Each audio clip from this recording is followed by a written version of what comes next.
말씀으로 은혜 받읍시다.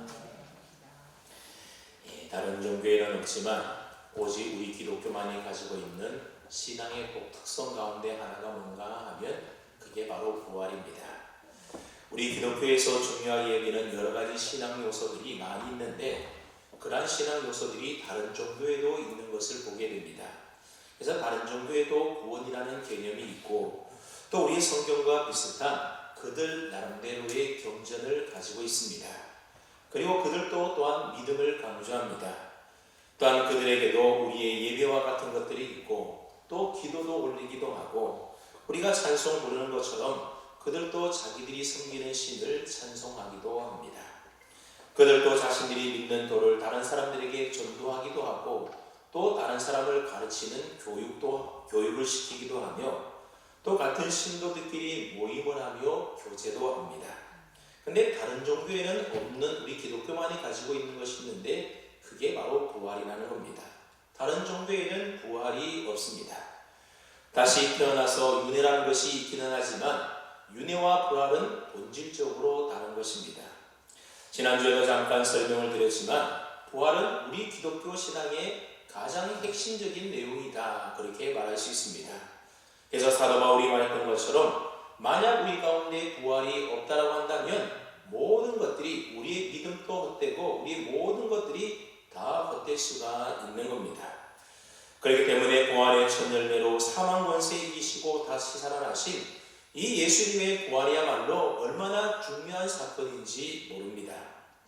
예수님이 부활하셨기 때문에 우리의 믿음도 헛되지 아니하며 장차 영화로운 몸으로 부활하여 저 영원한 천국에서 지난주에 설교했던 것처럼 영화롭게 되어서 영생복락을 누릴 수가 있는 것입니다. 그렇기 때문에 예수님의 부활은 너무나도 당연한 일이요 반드시 일어나야 할 필연적인 사건이 바로 예수님의 부활이었다고 하는 겁니다. 그래서 예수님은 살아계실 때에 자신이 죽으실 것과 그리고 사흘 만에 다시 부활하여 살아날 것에 대하여 제자들에게 미리 예고하신 바가 있습니다. 예를 들어 마태복음 16장 21절 말씀에 보게 되면 예수님께서 제자들에게 이런 말씀을 했습니다. 이때로부터 예수께서 자기가 예루살렘에 올라가 장로들과 대제사장들과 서기관들에게 많은 고난을 받고 죽임을 당하고 제3일에 살아나야 할 것을 제자들에게 비로소 나타내시니라. 제자들에게 예수님이 예루살렘에 올라가서 많은 고난을 당할 것이고 그리고 십자가에 달려 죽을 것뿐만 아니라 사흘 만에 다시 살아날 것에 대하여 이미 제자들에게 예고한 바가 있었다는 겁니다. 지난주에 살펴보았던 것처럼 사도 요한은 그의 책 요한복음을 기록하면서 이 책을 읽는 독자들로 하여금 예수님의 부활을 분명히 나타내 보여주는 여러 가지 정황들과 증거들을 세밀하게 기록하고 있는 것을 우리가 살펴봤습니다. 예컨대 예수님을 장사한 후에 무덤을 막아놓았던 큰 돌이 어떤 큰 힘에 의해서 너무나도 쉽게 옮겨져 무덤이 활짝 열려있는 사실에 대하여 요한이 밝히고 있습니다. 그리고 누가복음과는 달리 요한은 베드로와 자신 즉 성인 두 사람이 예수님의 무덤에 들어가 보았더니 그 안에 예수님의 시신이 없던 빈무덤이었다 그렇게 밝히고 있습니다. 또 무덤 안에 있는 세마포가 예수님을 쌌던 본래의 모습 그대로 놓여져 있었다 그런 것도 기록하고 있습니다. 그러나 이와 같은 증거들은 모두 다 예수님의 부활에 대한 간접적인 증거들일 뿐이라고 하는 겁니다. 그런데 예수님의 부활을 보여주는 직접적인 증거가 있는데 그것은 바로 부활하신 예수님이 많은 사람들에게 친히 자신의 모습을 드러내셨다고 하는 것입니다. 부활하신 예수님은 적어도 10번 이상 제자들과 사람들에게 나타나 보이셨고 최소한 500명 이상에게 자신을 나타내 보이셨습니다. 여러분, 예수님이 부활하셔서 직접 사람들에게 나타내 보이신 이것이야말로 확실한 예수님의 부활의 증거가 아니고 무엇이겠습니까? 그렇다면 예수님의 부활을 최초로 목격하고 최초로 예수님의 부활 소식을 전한 사람이 누구이겠습니까? 놀랍게도 바로 오늘 본문에 나오고 있는 막달라 마리아라고 하는 여인입니다. 우리 생각에는 예수님께서 자신이 부활했다라는 그 기쁜 소식을 그의 어머니 마리아에게 가장 먼저 알려야 하지 않을까 그런 생각이 들기도 합니다.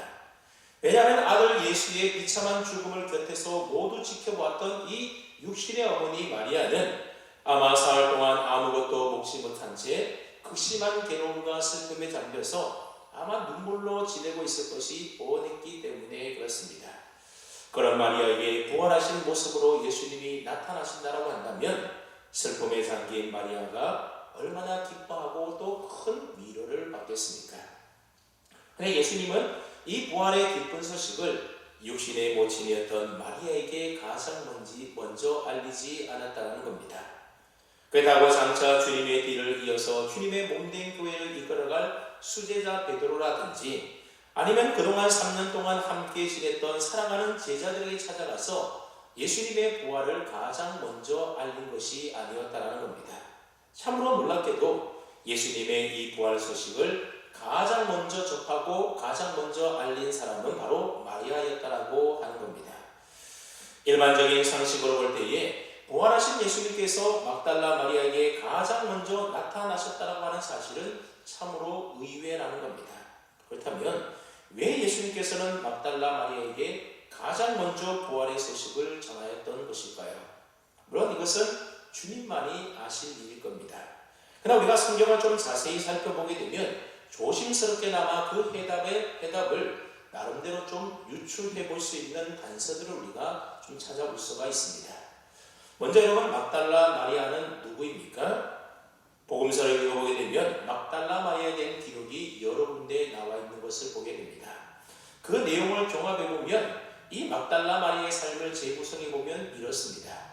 막달라 마리아는 갈릴리 호수 서쪽 연안에 위치해 있는 작은 시골 마을인 막달라 출신의 여인이었습니다. 이 여인은 예수님을 만나기 전에 귀신이 들려 있었는데 그것도 가장 지독한 귀신이라고 하는 7 귀신에 들려서 거의 폐인처럼 살면서 사람 취급을 제대로 받지 못하고 살던 불쌍한 여인이 이 막달라 마리아였습니다. 그러니 그녀의 삶이 얼마나 고달팠고 또 얼마나 많은 아픔을 그 마음에 묻어둔 채 살아가고 있었겠습니까? 그러더니 어느 날 그녀는 예수님을 만나게 되었고 예수님은 그녀에게 있었던 7 귀신을 다 쫓아내 보내셨습니다. 그러자 그녀는 모든 육체적 정신적 질병에서 깨끗이 노임과 고침을 받게 되었고 그 영혼이 자유함을 얻게 되어서 완전히 새로운 사람이 되었던 겁니다. 근데 여러분, 이 막달라 마리아가 예수님을 통하여 얼마나 큰 기쁨을 얻게 된 것이겠습니까? 그래서 그때부터 막달라 마리아는 예수님을 따라다니면서 다른 여인들과 함께 자신이 가진 재물로 주님을 섬겼다라고 성경이 말씀합니다. 예수님 때문에 새로운 인생을 살게 되었기에 자신의 남은 생애를 이제는 주님을 따라다니면서 주님을 위하여 자신의 모든 생을 드리면서 그렇게 섬겼던 겁니다. 그런데 어느 날 이러한 일들도 그만 다 끝나고 말았습니다. 예수님은 십자가에서 처절하게 고통을 당하여 돌아가셨고 예수님을 따르던 제자들도 이제는 뿔뿔이 다 흩어지고 만 것입니다. 하지만 막달라 마리아는 그런 제자들과 달리 예수님을 사랑했던 마음이 좀 남달랐던 것 같습니다. 그래서 예수님이 십자가에 못 박혀 죽으실 때도 최후까지 그 곁에 서서 지켰던 사람이 막달라 마리아입니다. 그리고 예수님께서 무덤에서 장사 지낼 때도 떠나지 아니하고 마지막까지 남아서 모든 광경을 다 지켜본 사람이 또한 막달라 마리아였습니다. 예수님의 제자들이 도망친 그 자리, 심지어 예수님의 가족마저도 나중에는 떠난 그 자리를 마리아는 끝까지 예수님 곁을 지키고 있었던 겁니다.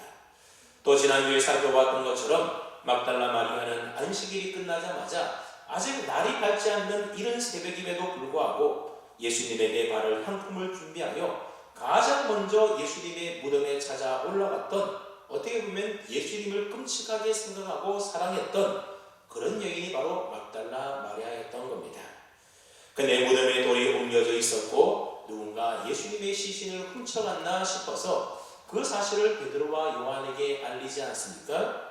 그래서 베드로와 요한은 무덤에 이상이 생겼으며 또 예수님의 시신이 없었다는 사실을 그곳에 와서 발견하고 또 그 사실을 알게 되었습니다. 하지만 우리가 지난주에 살펴봤던 10절 말씀에 보게 되면 이 베드로와 요한 두 제자도 예수님을 더 이상 찾아볼 생각도 하지 않고 그냥 집으로 돌아가 버렸다. 그렇게 성경이 말을 합니다. 여러분, 베드로와 요한이 예수님의 빈 무덤을 분명히 확인했음에도 불구하고 왜 그냥 집으로 돌아갔던 것이겠습니까? 나름대로 좀 생각을 해보았는데 아마도 베드로와 요한은 예수님의 빈 무덤을 확인하는 순간 예수님의 부활을 생각했던 것이 아니라 누군가가 예수님의 시체를 옮겨갔구나, 훔쳐갔겠구나, 그런 생각을 했던 것 같습니다. 그렇다면 그 누군가가 왜 예수님의 시체를 옮겨갔을까? 그런 생각을 해보았을 것인데 아마도 베드로와 요한은 그들이 자신의 목숨을 노리기 위하여 예수님의 시신을 옮겨간 것은 아닐까, 그들 나름대로 논리적인 추적을 해보았던 것 같습니다. 예수님의 시신을 숨겨놓으면 그러면 제자들이 찾아 나서게 될 것이고, 그러면 노리고 있다가 그때 자기들을 잡을 것이다, 그런 생각을 했다라는 겁니다. 제자들은 예수님의 죽음으로 예수님과 자신들의 관계가 이제 다 끝났다라고 생각을 했는데 그게 아니었던 겁니다. 예수님을 죽음으로 몰고 갔던 자들이 볼 때에 예수라고 하는 자는 죽었지만 그러나 예수님을 3년 동안이나 따라다녔던 예수님의 제자들은 잡히지 않고 다 도망가서 아직 살아남아 있었던 겁니다. 베드로와 요한은 그들이 자신의 목숨을 노리기 위하여 예수님의 시신을 숨겼을 것이다, 그런 생각을 하였고, 그래서 아마도 무덤에서 뛰어올 때보다도 더 빨리 집으로 달려서 도망쳤던 것 같습니다. 하지만 막달라 마리아는 집으로 돌아가지 아니하고 여전히 무덤에 계속해서 머물러 있었던 겁니다. 마리아의 생각은 이 두 제자들과는 조금 그 생각이 달랐던 것 같습니다. 마리아는 누가 자기들의 생명을 노리건 말건 거기에 대해서는 별로 관심이 없었습니다. 단지 예수님이 안식일 바로 직전에 급하게 장사를 지내느라 어쩔 수 없이 아주 비싼 부자의 무덤에 임시로 장사되었다가 이제 안식일이 지났기 때문에 다른 곳으로 예수님의 시신이 옮겨졌을 것이다, 그런 생각을 했던 것 같습니다. 그렇게 여기 무덤을 지키고 있으면 언젠간 이 무덤을 관리하는 동산지기가 올 것이고, 그러면 그에게 예수님의 시신을 어디에다가 옮겼는지 물어보고 마리아는 무덤 앞에 서서 울면서 기다리고 있었던 겁니다. 이러한 사실로 보아서 막달라 마리아는 그 누구보다도 예수님을 진실하게 따르고 예수님을 사랑했던 여인이었다는 것을 알 수가 있습니다. 그래서 제임스 몽고메리 보이스라는 사람은 막달라 마리아에 대해서 이런 말을 했습니다. 그녀에게는 주님에 대한 믿음도 죽었고 소망도 죽었다. 하지만 주님께 대한 사랑만큼은 아직 남아있었기에 이렇게 이른 새벽에 무덤으로 나아왔고, 또 베드로와 요한이 떠난 후에도 혼자서 무덤에 남아있었던 것이다, 그렇게 말을 했습니다. 여러분, 예수님이 죽게 되자 제자들이 어떡합니까? 믿음을 버리고 다 도망갔다는 겁니다. 베드로와 요한마저도 자신의 목숨을 혹시나 잃어버릴까 집으로 도망가버리고 말았습니다.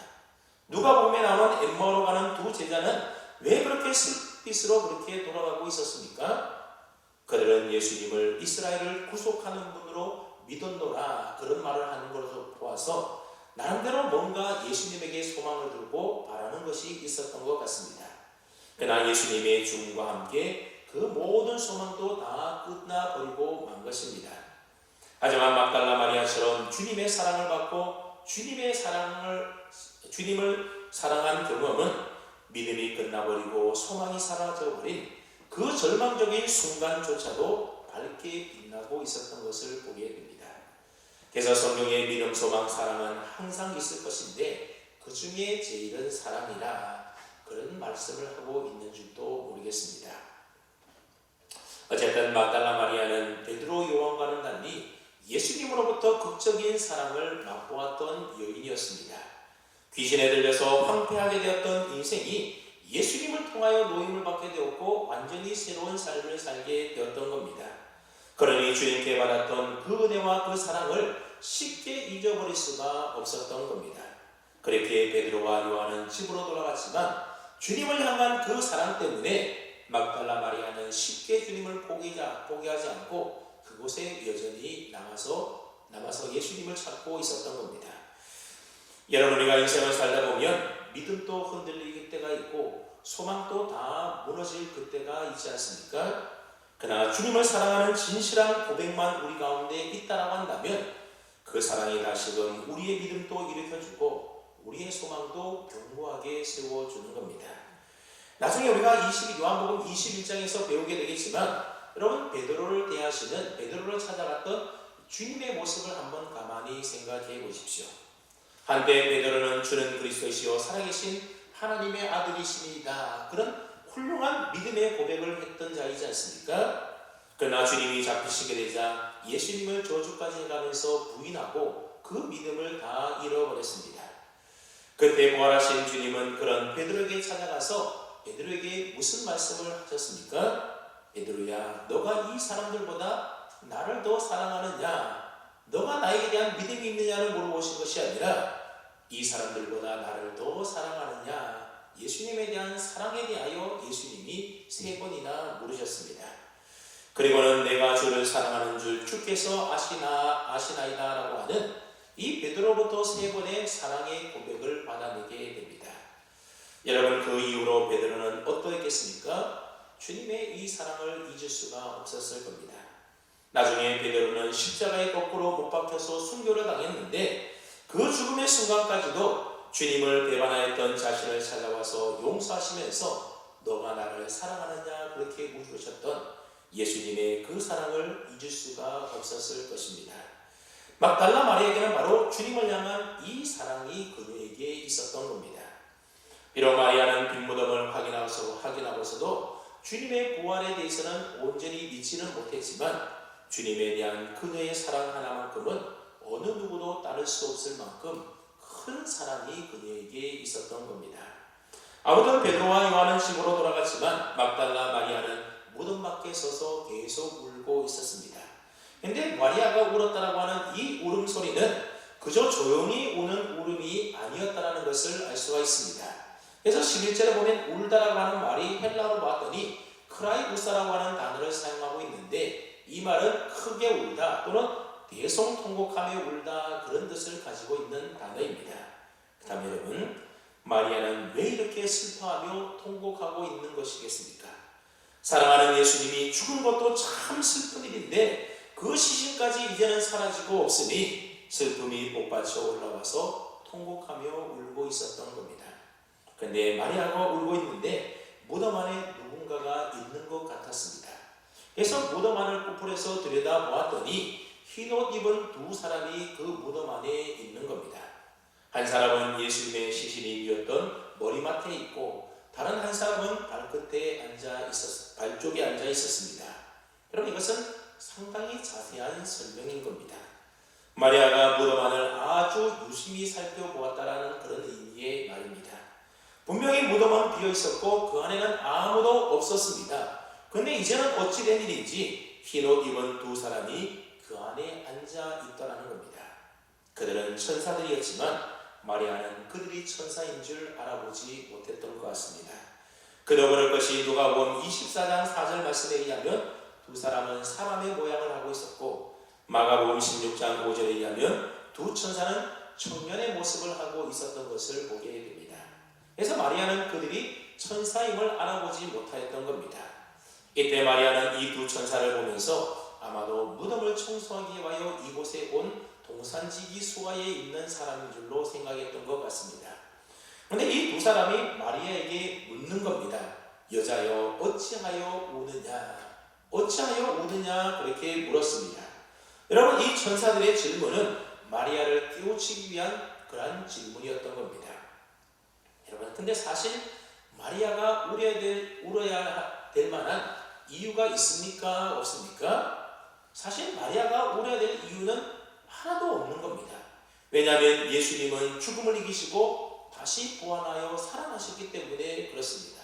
그 사실을 모르기 때문에 울고 있지만 사실은 울 필요가 없었던 겁니다. 따라서 마리아는 무덤이 비어있는 것을 보고 예수님의 부활을 믿고 오히려 크게 기뻐했어야 하는 것이 옳았던 겁니다. 하지만 마리아는 우리 주님께서 죽음을 이기시고 부활하셨다라고 하는 그 사실을 깨닫지 못해서 오히려 통곡하며 울고 있었던 겁니다. 그래서 천사들은 어찌해서 우느냐? 약간 책망조의 말로 그렇게 마리아에게 물었던 겁니다. 그러나 마리아가 뭐라고 그들에게 대답을 합니까? 사람들이 내 주님을 옮겨다가 어디 두었는지 내가 알지 못함이니이다. 여기서 마리아는 예수님을 가리켜서 내 주님이다 그렇게 부르고 있습니다. 말하자면 마리아에게 있어서 예수님은 살아계실 때도 그의 주님이셨지만 돌아가시고 난 이후에도 변함없이 예수님은 자신의 주님이셨던 겁니다. 그래서 마리아는 아직 어두운 꼭두 새벽에 자신의 주님이신 예수님의 시신의 향품을 바르기 위하여 그곳에 찾아왔던 겁니다. 그런데 사람들이 시신을 어디로 옮겼는지 무덤 안에는 주님이 계시지 않았던 겁니다. 그래서 마리아는 자신이 준비해온 향품을 예수님에게 발라드릴 수가 없었고 마리아는 그 사실이 너무나도 슬퍼서 통곡하며 울고 있었던 겁니다. 여러분, 이처럼 어떻게 보면 마리아는 믿음이 좀 부족했던 것 같습니다. 그러나 한 가지 분명한 사실은 그가 예수님을 진정으로 사랑했었다라고 하는 사실입니다. 주님을 향한 이런 마리아의 사랑 때문인지 부활하신 예수님께서는 다른 모든 사람을 다 제껴놓고 막달라 마리아에게 가장 먼저 나타나셨습니다. 그래서 14절에 보면 마리아가 인기척이 나서 뒤를 돌아보게 되자 예수님이 서 계셨던 겁니다. 하지만 마리아는 그때까지만 하더라도 자신 앞에 서 있는 예수분이 예수님인지 알아보지 못했던 것 같습니다. 그러자 예수님이 그런 마리아에게 뭐라고 하십니까? 우리 한번 15절 말씀을 함께 읽어봅니다. 시작.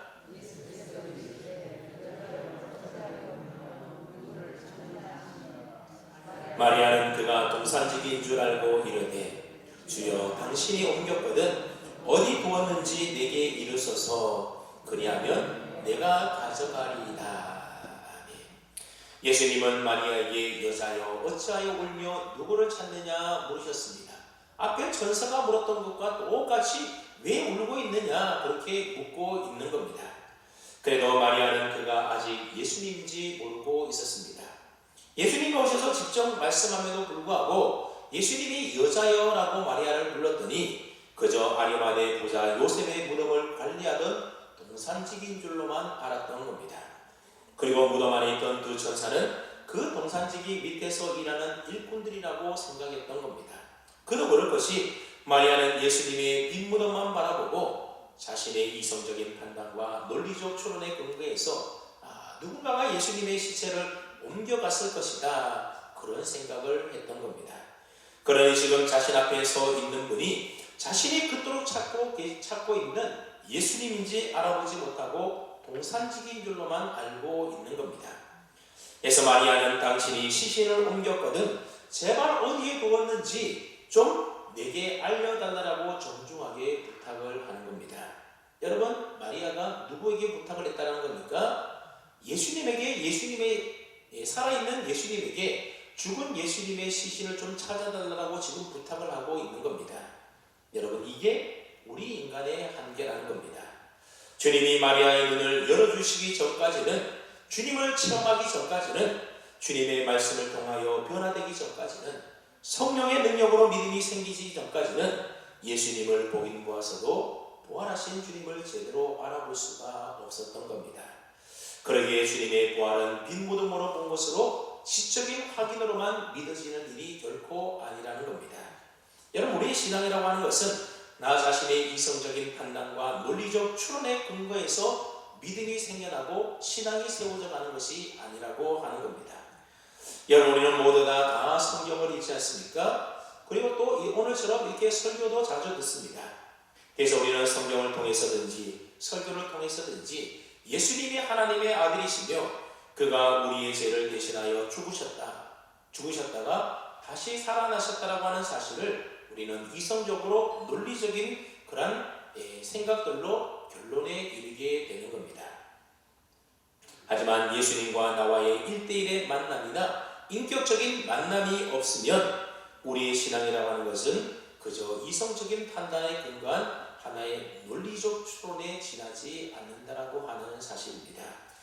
물론 신앙에 있어서 이런 인간의 이성적인 논리적 추론이 중요하기도 합니다. 마귀가 공격해올 때에 우리는 하나님의 말씀에 근거해서 우리가 그 모든 유혹을 물리칠 수가 있지 않습니까? 그러나 여러분, 그보다 더 중요한 것이 무엇인가 하면 자신의 모든 논리나 이성적인 판단을 뛰어넘는 영광스러운 주님과의 개인적인 만남의 체험도 있어야 한다고 하는 사실입니다. 여러분, 이 체험이 있어야만 우리의 신앙이 흘러 넘치게 되는 것이고, 도저히 사랑할 수 없는 사람을 우리가 사랑할 수 있게 되는 것이고, 도저히 감당할 수 없을 것 같은 고난을 기쁨으로 이겨낼 수가 있는 것입니다. 근데 내게 이런 체험이 없게 되면 다른 사람이 만난 하나님, 다른 사람이 만난 예수님을 나는 그저 간접적으로만 경험하고 알고 믿는 그런 사람이 되고 마는 것입니다. 여러분, 그 차이라는 것이 얼마큼 큰가 하면, 여러분, 햇빛과 달빛의 차이가 얼마나 납니까? 그 이상의 차이가 난다는 겁니다. 여러분, 참 믿음과 신앙이라는 것은 내 믿음을 인쳐주시는 영광스러운 주님과의 개인적인 만남으로부터 비롯되는 것입니다. 그래서 주님은 마리아로 하여금 논리적 추론이 아닌 개인적인 만남을 통하여 부활하신 예수님을 믿도록 하기 위하여 이제 마리아의 이름을 불러주게 됩니다. 16절을 한번 보십시오. 예수께서 마리아야 하시거늘 마리아가 돌이켜 히브리 말로 라보니 하니 이는 선생님이라는 말이라. 여러분, 예수님께서 마리아야, 그렇게 마리아를 향하여 다정하게 그의 이름을 불러주었습니다. 마리아는 그 동산지기가 자신의 이름을 부르는 것을 보고 아마 깜짝 놀랐을 겁니다. 순간 마리아는 자신의 이름을 부르기가 동산지기가 아니라 예수님이라는 사실을 깨닫게 되었습니다. 그 증거가 바로 라본이라고 하는 마리아의 대답을 보면 알 수가 있습니다. 이 라본이라고 하는 말은 선생을 뜻하는 랍비의 강조형 단어가 바로 라본이입니다. 랍비라는 말보다도 훨씬 더 큰 공경을 담고 있는 단어인데, 이 단어는 주로 사람에게 사용하기보다는 주로 기도 가운데 하나님을 부를 때 사용했던 단어 가운데 하나가 바로 라본이입니다. 아마도 막달라 마리아는 평소 주님을 부를 때에 이 라본이라고 하는 호칭을 주로 사용했던 것 같습니다. 그러면 조금 전까지만 하더라도 마리아는 예수님을 동산지기로 알고 있었는데, 이제는 어떻게 주님인 줄 알고 라보니라고 그렇게 대답을 했던 것일까요? 요한복음 10장 3절로 4절 말씀에 보면 예수님이 이런 말씀을 하셨습니다. 문지기는 그를 위하여 문을 열고 양은 그의 음성을 듣나니 그가 자기 양의 이름을 각각 불러 인도하여 내느니라. 자기 양을 다 내온 후엔 앞서가면 양들이 그의 음성을 아는 고로 따라오되, 그렇게 말씀하고 있습니다. 양들은 목자의 음성을 다 알고 목자가 양의 이름을 부르면 그렇게 목자를 따라 나온다라고 하는 겁니다. 바로 이 일이 마리아에게 일어났던 겁니다. 부활하신 주님이 마리아의 이름을 다정하게 부르자 마리아는 평소 자신의 이름을 그렇게 다정하게 불러주시던 자신의 목자였던 예수님의 나드긴 음성을 금방 알아차릴 수가 있었던 겁니다. 우리 주님이 마리아의 이름을 불러주시자 마리아는 더 이상의 이성적인 판단이나 논리적 추론이 아니라 이제 부활하신 예수님을 직접 1대1로 만나게 된 것입니다. 그리고 그동안 자신의 생각이 잘못되었다는 사실을 깨달아 알게 되었고, 주님과의 인격적인 만남을 통하여 그녀는 예수님이 부활하셨다는 부활신앙을 비로소 가지게 되었던 겁니다. 그래서 성경에 보면 하나님께서 그 이름을 불러주시고 그들을 만나주실 때 놀라운 반전의 역사가 일어난 사건들이 성경에 참으로 많이 기록된 것을 보게 됩니다. 창세기 15장 1절에 보게 되면 조카 롯을 구하기 위하여 전쟁을 치르고 나서 두려움에 사로잡혀 있던 아브라함에게 하나님이 나타나셔서 그의 이름을 부르며 말을 하는 겁니다. 아브라함아, 두려워하지 말라.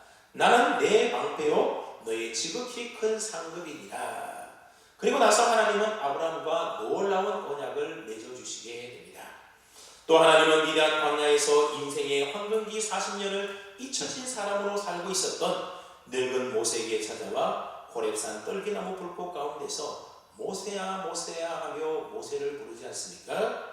이 부르심으로 모세의 인생은 완전히 변하여 새로운 반전이 그의 인생에 일어나게 됩니다. 그래서 그의 인생만이 아니라 이스라엘 역사에 대반전이 일어나지 않습니까? 그런가 하면 하나님은 어린 사무엘을 찾아와서 사무엘아 사무엘아 그의 이름을 불렀습니다. 그리고 사무엘이 인생만이 아니라 이스라엘 역사 가운데 하나님이 말씀하지 않았던, 그래서 사람들이 자기 소견에 옳은 대로 살았던 사람들이 이제는 하나님의 말씀을 들을 수 있는 그런 시대가 열리게 되었던 겁니다. 신약 성경을 보면 부활하신 주님께서 교회를 핍박하던 사울에게 찾아가서 사울아 사울아 그의 이름을 불러주지 않습니까? 그자 그의 인생이 바뀌게 되었고 초대교회의 엄청난 복음의 부흥의 역사의 주역으로 이 사울이 쓰임을 받게 됩니다. 그럼 오늘 본문에 마리아에게도 바로 이런 일이 일어났다라고 하는 겁니다. 주님이 마리아의 이름을 불러주시자 이미 죽은 예수님의 시체만 찾으려고 했었던 그 마리아가 이제는 부활하셔서 살아나신 주님을 맨 처음으로 만나게 되었고, 그리고 주님의 살아나신 이 부활 소식을 가장 먼저 전하는 복음의 부활의 증인이 되었다라고 하는 겁니다. 여러분 참 놀라운 반전이지 않습니까? 오늘도 주님은 우리의 이름을 불러주십니다. 찬양 속에서 우리를 부르시고, 성경을 읽는 중에 하나님이 우리의 이름을 불러주시고, 설교를 듣는 중에도 부르시고, 기도 가운데도 부르시고, 성도의 교제 가운데서도 주님은 우리의 이름을 불러주십니다. 그러면 우리는 우리를 부르시는 그 주님의 음성에 귀 기울여 라보니 하며 응답을 해야 하는 겁니다. 그럴 때 주님은 우리를 만나주시고 그 주님과의 인격적인 만남을 통해서 우리의 신앙과 삶에 놀라운 변화와 역사가 일어나게 되는 것입니다.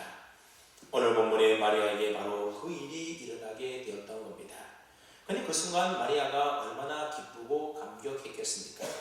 마리아는 주님을 알아보고 너무나 기쁜 나머지 주님을 꽉 붙들었던 것 같습니다. 이제 주님을 빼앗길 수 없다라고 하는 아마 단호한 태도였던 것 같습니다. 그러자 예수님께서 마리아에게 뭐라고 말씀하십니까? 17절 말씀을 한번 보십시오. 17절에 보았더니 예수께서 이르시되 나를 붙들지 말라, 나를 붙들지 말라라는 겁니다. 왜냐하면 내가 아직 아버지께로 올라가지 아니하였노라 예수님이 마리아에게 말씀하셨습니다. 나를 붙들지 말라라고 하시는 이 예수님의 말씀은 예수님의 몸에 일절 손도 대지 말라 그런 뜻의 말이 아니라 계속해서 예수님을 붙들고 있지 말라라는 의미의 말입니다. 여기서 붙들라고 하는 말의 원어적인 의미를 살펴보았더니 단순히 그냥 손을 대는 정도가 아니라 서로 떨어지지 않게 꽉 붙잡아 매달린다라고 하는 강한 의미의 뜻이 담겨져 있습니다. 예수님이 이런 말로 보아서 당시 마리아는 예수님이 부활하셨다는 사실을 알고 예수님을 알아본 이후에 그 기쁨에 취해서 예수님을 강하게 계속 붙들고 있었다는 사실을 알 수가 있습니다. 예수님은 그런 마리아에게 이제 나에게 매달리는 것을 그만 멈추라 그런 말씀을 지금 하고 있는 겁니다. 왜냐하면 주님이 아직 아버지께로 올라가지 아니하였기 때문이라고 예수님이 말씀합니다. 여러분 이 말씀은 아직 예수님께서 하늘에 올라갈 자격이 부족하거나 시간이 되지 않았다 그런 의미의 말이 아닙니다. 예수님의 보좌는 이미 하나님의 보좌 우편이었습니다. 이미 주님은 사망 권세를 이기시고 죽음에서 부활하심으로 그 영광의 자리에 오르셨습니다. 다만 주님께서 그 영광의 자리에 올라가셔서 제자들을 위한 초소를 예비하시고 약속하신 보혜사 성령님을 이 땅에 보내어야 하는 사명이 있는 겁니다. 그러니 내가 예전처럼 너희와 함께 계속해서 이 땅에 머물러 있을 수가 없다라고 하는 말씀입니다. 내가 그렇게 너희에게 붙들려 함께 머물러 있는 것이 하나님의 구속사의 계획을 진행하는 데 있어서는 오히려 방해가 된다라는 겁니다. 그래서 예수님은 자신을 꽉 붙들고 있는 마리아를 향하여 그토록 찾던 예수님을 만난 개인적인 기쁨에만 취해 있지 말고 이제 빨리 제자들에게 가서 이 소식을 전하라고 마리아에게 사명을 주게 됩니다. 17절 하반절 말씀을 보십시오. 너는 내 형제들에게 가서 이르되 내가 내 아버지 곧 너희 아버지 내 하나님 곧 너희 하나님께로 올라간다 하라 이 말을 전하라고 하는 겁니다. 그런데 가서 제자들에게 전하라고 하신 이 예수님의 말씀을 가만히 살펴보게 되면 예수님이 다시 살아나셨다 부활하셨다라고 하는 그 부활 소식을 전하라고 한 것이 아니라 예수님이 곧 하나님 아버지께로 올라갈 것에 대하여 전하라고 말씀하고 있습니다. 그럼 왜 그렇겠습니까? 만약 예수님께서 아버지께로 올라가지 않고 단지 부활하셨다라고 하는 이 부활 소식만 전하게 된다라고 한다면 여러분 그 소식을 듣던 제자들에게는 어떤 기대감이 생겨나겠습니까? 자, 이제 드디어 됐다. 이제 우리는 천하무적이다. 우리 주님은 죽음을 이기셨으니 못하실 일이 없으시다. 이제 주님께서 로마의 압제를 풀어버리고 이스라엘을 회복할 것이다. 아마 그런 기대로 충만했을 겁니다. 그것은 사도행전 1장 6절에서도 분명히 나타나지 않습니까?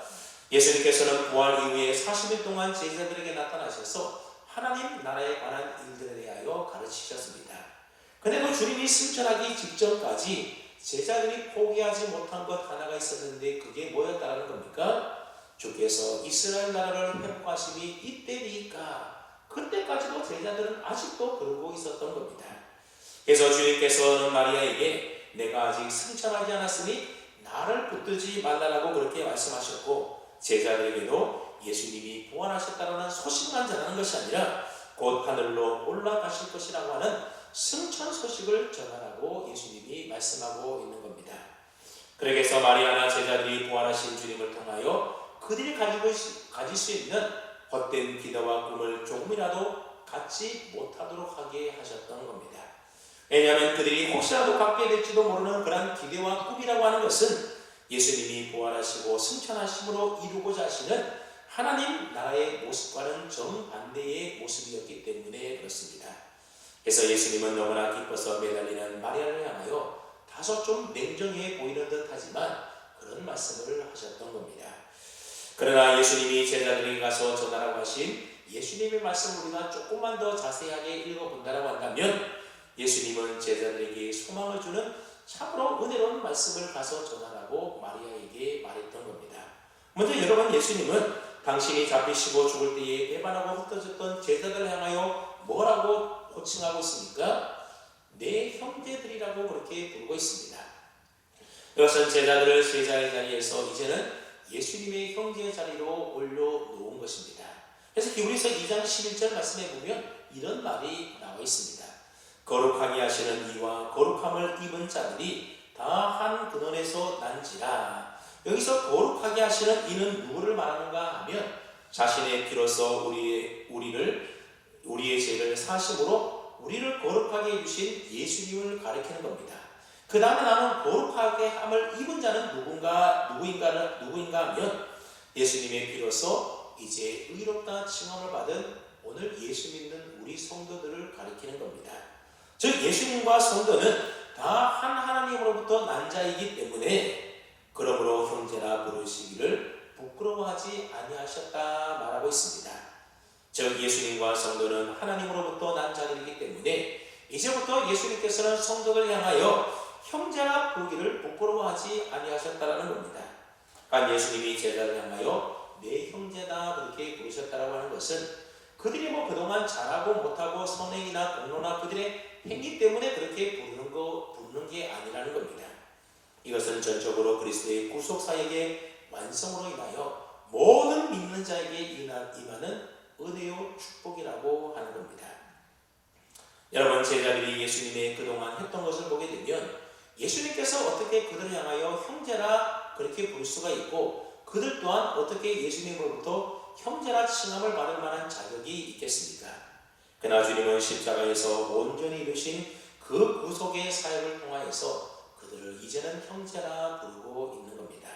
그뿐만 아니라 예수님은 또 뭐라고 말하냐면 내 아버지가 너희의 아버지고 내 하나님이 곧 너희의 하나님이다 그렇게 말씀하고 있습니다. 여러분 우리가 요한복음을 읽어보면 예수님께서는 계속해서 하나님을 가리켜서 내 아버지다 그렇게 부르고 있습니다. 이제는 그 내 아버지가 누구의 아버지라는 겁니까? 너희의 아버지라는 겁니다. 여러분 형제니 아버지가 똑같아야 되는 것 아니겠습니까? 그래서 예수님은 제자를 향하여 내 아버지가 너희 아버지고 내 하나님이 너희 하나님이다 그런 놀라운 특권을 그들에게 가르쳐주고 있는 겁니다. 막달라 마리아는 실패와 좌절과 두려움에 쌓여있던 제자들에게 가서 이 복된 소식을 전하라고 하는 사명을 예수님께로부터 받게 되었습니다. 이 메시지는 주님께서 단순히 구원하셨다는 것뿐만이 아니라 이제 실패자인 그들을 주님의 승리와 성취 안에서 형제라고 부르시는 사랑의 메시지였고 그들을 위하여 승천하심으로 소설을 예비하고 다시 오실 것을 바라보게 하는 소망의 메시지였던 겁니다.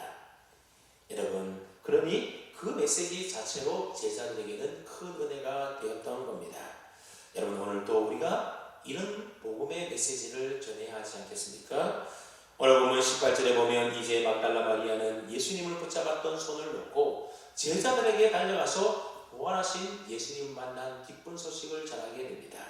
그리고 제자들에게 전하라고 하신 예수님의 말씀, 즉 그들을 형제라고 부르셨던 것과 내 아버지가 너희 아버지고 내 하나님이 너희 하나님이며 예수님은 제자들의 초소를 예비하기 위해서 하늘로 올라가신다고 하는 사실을 하나도 남김없이 제자들에게 마리아는 다 일러주었습니다. 사랑하는 성도 여러분, 오늘 본문에서 막달라 마리아는 예수님을 사랑하여 큰 슬픔 중에 울며 애타게 예수님을 찾고 또 찾았습니다.